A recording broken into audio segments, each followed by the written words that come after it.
भागवत गीता में भी लिखा हुआ है कि दुष्ट इंसान को मारना कोई पाप नहीं है, क्योंकि कुछ काम ऐसे होते हैं जो गलत होते हुए भी गलत नहीं होते हैं। दोस्तों, ये शब्द हैं उस शख्स के जिसके लिए किलर या हत्यारा शब्द भी बहुत छोटे हैं।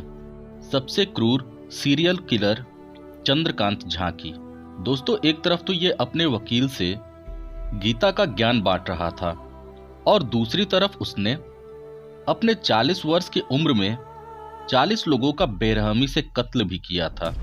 इसके दरिंदगी की इंतहा ही थी कि जहां इंसान खून और लाश देखकर कांप जाए, वही ये दरिंदा जिस कमरे में खून करता उसी कमरे में खाना बनाकर भी खाता था।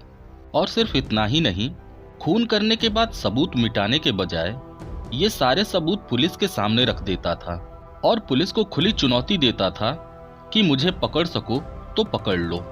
ये साइको किलर लोगों की हत्या करने के बाद लाश को तिहाड़ जेल के सामने फेंक दिया करता था।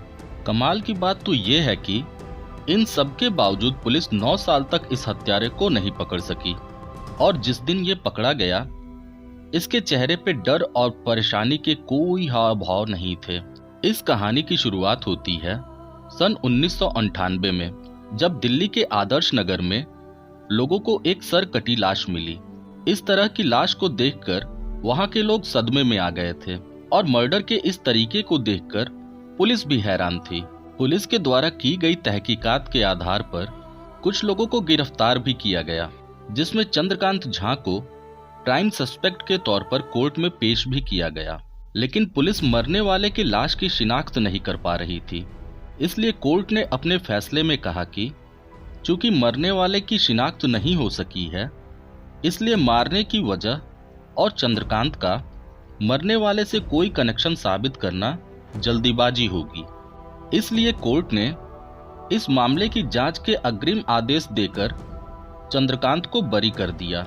इस घटना के ठीक 5 वर्ष बाद 27 जून 2003 को अचानक ही लोगों का हुजूम दिल्ली के तिहाड़ जेल के सामने जुटना शुरू हो गया, जिसकी वजह थी तिहाड़ जेल के सामने ही बोरे में भरकर रखी हुई लाश से बहता हुआ खून।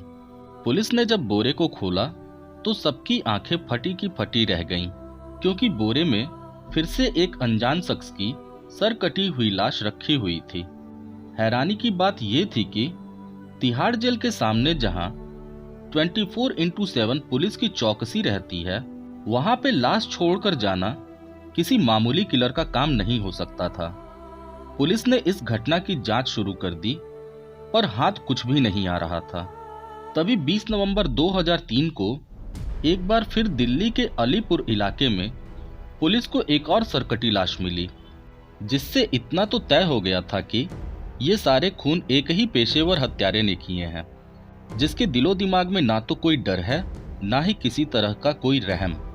लेकिन कातिल है कौन, ये सवाल एक अनसुलझी पहेली बना हुआ था, क्योंकि कातिल यहाँ पे पुलिस से 2 नहीं बल्कि 200 कदम आगे चल रहा था। हत्या करने से लेकर लाश को फेंकने तक के बीच में कातिल ने कोई भी ऐसी गलती नहीं की थी जिससे पुलिस उस तक पहुंच सके।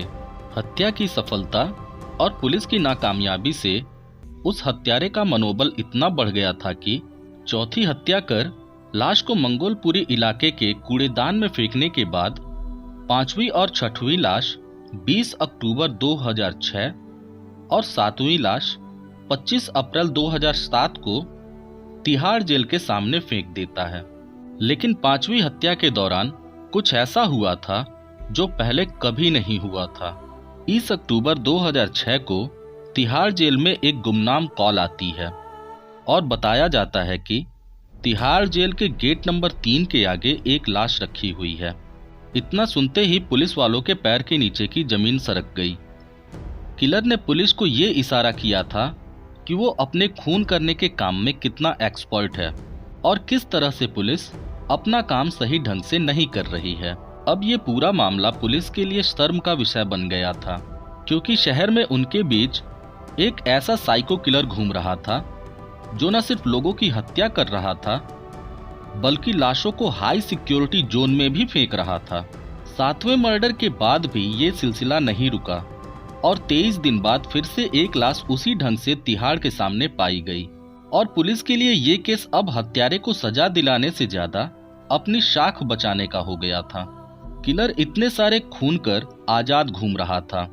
इसी वजह से वो अति आत्मविश्वास से भी भर गया था और अंततः उसने वो गलती की जिसकी वजह से वो पकड़ा गया। 20 अक्टूबर की रात जब कातिल ने पुलिस स्टेशन में फोन कर पुलिस को उसे पकड़ने की चुनौती देनी शुरू की थी, तो पुलिस ने तुरंत उस कॉल को ट्रेस करना शुरू कर दिया था, जिसमें पता चला कि ये कॉल एक पीसीओ से आई थी। अब क्या था, पुलिस ने तुरंत पीसीओ का पता निकाला और पहुंच गया पीसीओ के मालिक के पास और पीसीओ के मालिक से लोगों की शिनाख्त कराई, जिसमें पीसीओ के मालिक ने चंद्रकांत को पहचान लिया।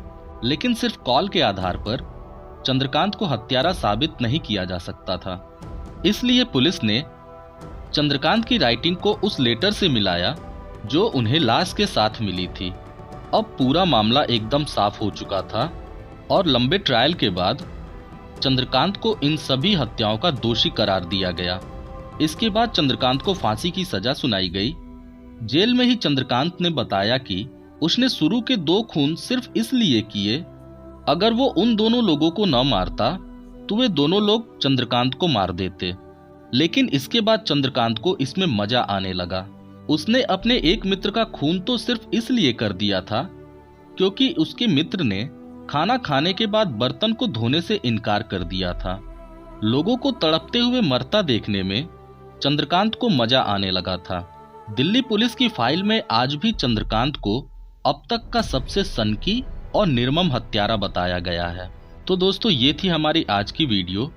उम्मीद करता हूँ कि वीडियो आपको पसंद आई होगी। तो दोस्तों, मिलते हैं फिर अगली वीडियो में एक और क्राइम स्टोरी के साथ।